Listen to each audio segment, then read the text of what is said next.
ब्रह्मरूपमादिमध्यशेषसर्वभाषकम् भावषट्कहीनरूपनित्यशतमदयम् ब्रह्मणोऽधिगोचरं च नेति नेति भावितं त्वं नमामि देवदेव রামকৃষ্ণমীশ্বরম। আমার এই চ্যানেলে আপনাদের সকলকে স্বাগত। শ্রী শ্রী রামকৃষ্ণ পরমহংসদেব, শ্রী শ্রী মা এবং স্বামী বিবেকানন্দকে আমার সশ্রদ্ধ প্রণাম জানিয়ে আজকের পাঠ শুরু করছি। গান শুনিতে শুনিতে শ্রী রামকৃষ্ণের ভাবান্তর হইল, একেবারে সমাধিস্থ। উপেক্ষিয়া মহত্তত্ত্ব, ত্যাজি চতুর্বিংশ তত্ত্ব, সর্বতত্ত্বাতীত তত্ত্ব দেখি আপনে আপনে।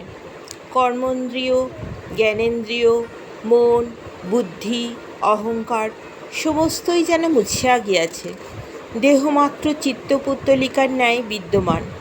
একদিন ভগবান পাণ্ডবনাথের এইরূপ অবস্থা দেখিয়া যুধিষ্ঠির প্রমুখ শ্রীকৃষ্ণ গতান্তরাত্মা পাণ্ডবগণ কাঁদিয়াছিলেন।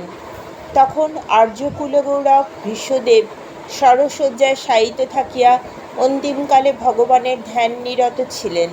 তখন কুরুক্ষেত্রের যুদ্ধ সবে সমাপ্ত হইয়াছে, সহজেই কাঁদিবার দিন। শ্রীকৃষ্ণের এই সমাধিপ্রাপ্ত অবস্থা বুঝিতে না পারিয়া পাণ্ডবেরা কাঁদিয়াছিলেন, ভাবিয়াছিলেন তিনি বুঝি দেহত্যাগ করিলেন। হরিকথা প্রসঙ্গে ব্রাহ্ম সমাজে নিরাকারবাদ। কিয়ৎক্ষণ বিলম্বে ঠাকুর শ্রীরামকৃষ্ণ কিঞ্চিৎ প্রকৃতিস্থ হইয়া ভাবাবস্থায় ব্রাহ্মভক্তদের উপদেশ দিতেছেন। এই ঈশ্বরীয় ভাব খুব ঘনীভূত, যেন বক্তা মাতাল হইয়া কি বলিতেছেন। ভাব ক্রমে ক্রমে কমিয়া আসিতেছে, অবশেষে পূর্বের ঠিক সহজাবস্থা। আমি সিদ্ধি খাব, গীতা ও অষ্টসিদ্ধি। ঈশ্বরলাভ কি? শ্রীরামকৃষ্ণ ভাবস্থ, মা কারণানন্দ চাই না, সিদ্ধি খাব। সিদ্ধি কিনা বস্তু লাভ, অষ্টসিদ্ধির সিদ্ধি নয়। সে অনিমা লঘিমাদি সিদ্ধির কথা কৃষ্ণ অর্জুনকে বলেছিলেন। ভাই, যদি দেখো যে অষ্টসিদ্ধির একটি সিদ্ধি কারো আছে, তাহলে জেনো যে সে ব্যক্তি আমাকে পাবে না। কেননা সিদ্ধি থাকলেই অহংকার থাকবে, আর অহংকারের লেশ থাকলে ভগবানকে পাওয়া যায় না। আর এক আছে প্রবর্তক, সাধক, সিদ্ধ, সিদ্ধের সিদ্ধ। যে ব্যক্তি সবে ঈশ্বরের আরাধনার প্রবৃত্ত হয়েছে, সে প্রবর্তকের থাক। প্রবর্তক ফোঁটা মানে তিলক, ফোঁটা কাটে, তিলক মালা পরে, বাহিরে খুব আচার করে। সাধক আরও এগিয়ে গেছে, তার লোক দেখানো ভাব কমে যায়। সাধক ঈশ্বরকে পাবার জন্য ব্যাকুল হয়, আন্তরিক তাঁকে ডাকে, তাঁর নাম করে, তাঁকে সরল অন্তঃকরণে প্রার্থনা করে। সিদ্ধ কে? যার নিশ্চয়ান্তিকা বুদ্ধি হয়েছে যে ঈশ্বর আছেন আর তিনিই সব করছেন। যিনি ঈশ্বরকে দর্শন করেছেন। সিদ্ধের সিদ্ধ কে? যিনি তাঁর সঙ্গে আলাপ করেছেন। শুধু দর্শন নয়, কেউ পিতৃভাবে, বাৎসল্যভাবে, কেউ সখ্যভাবে, কেউ মধুরভাবে তাঁর সঙ্গে আলাপ করেছেন।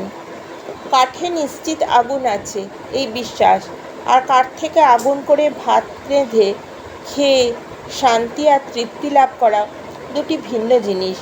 ঈশ্বরীয় অবস্থার ইতি করা যায় না, তারে বাড়া আছে।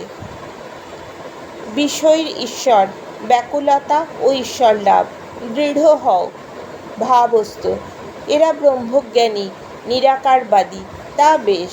ব্রাহ্মভক্তদের প্রতি একটাতে দৃঢ় হও, হয় সাকারে নয় নিরাকারে, তবে ঈশ্বর লাভ হয়, নচেত হয় না। দৃঢ় হলে সাকারবাদীও ঈশ্বর লাভ করবে, নিরাকারবাদীও ঈশ্বর লাভ করবে। মিছরির রুটি সিধে করে খাও, আর করে খাও, মিষ্ট লাগবে। সকলের হাস্য। কিন্তু দৃঢ় হতে হবে, ব্যাকুল হয়ে তাকে ডাকতে হবে। বিষয়ের ঈশ্বর কিরূপ জানো? যেমন খুড়ি জেঠির কোঁদর শুনে ছেলেরা খেলা করবার সময় পরস্পরকে বলে আমার ঈশ্বরের দিব্য।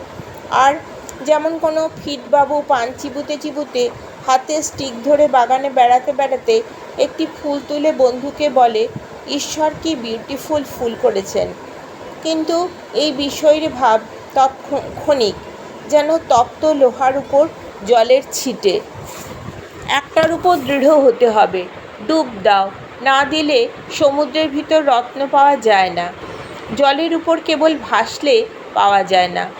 এই বলিয়া ঠাকুর শ্রীরামকৃষ্ণ যে গানে কেশবাদির ভক্তদের মন মুগ্ধ করিতেন, সেই গান সেই মধুর কণ্ঠে গাহিতেছেন। সকলের বোধ হইতেছে যেন স্বর্গধামে বা বৈকুণ্ঠে বসিয়া আছেন। ডুব ডুব ডুব রূপসাগরে আমার মন, তলাতল পাতাল খুঁজলে পাবি রে প্রেম রত্নধন। আজকের পাঠ এই পর্যন্তই। আপনারা ধৈর্য ধরে এতক্ষণ আমার এই পাঠ শুনলেন, সেজন্য আপনাদের সকলকে আমার আন্তরিক ধন্যবাদ। আমার এই চ্যানেলটি যদি সাবস্ক্রাইব করেন তাহলে পরবর্তী অংশগুলি সহজেই আপনারা খুঁজে পেয়ে যাবেন। আবার শ্রী শ্রী রামকৃষ্ণকে আমার ভক্তিপূর্ণ প্রণাম জানিয়ে শেষ করছি। সকলে ভালো থাকবেন। নমস্কার। নিত্য পাবনং কৃপাঙ্কজম ত্বং নমামি দেবদেব রামকৃষ্ণমীশ্বরম। तं नमामि देवदेव रामकृष्णमीश्वरम्। तं नमामि देवदेव रामकृष्णमीश्वरम्।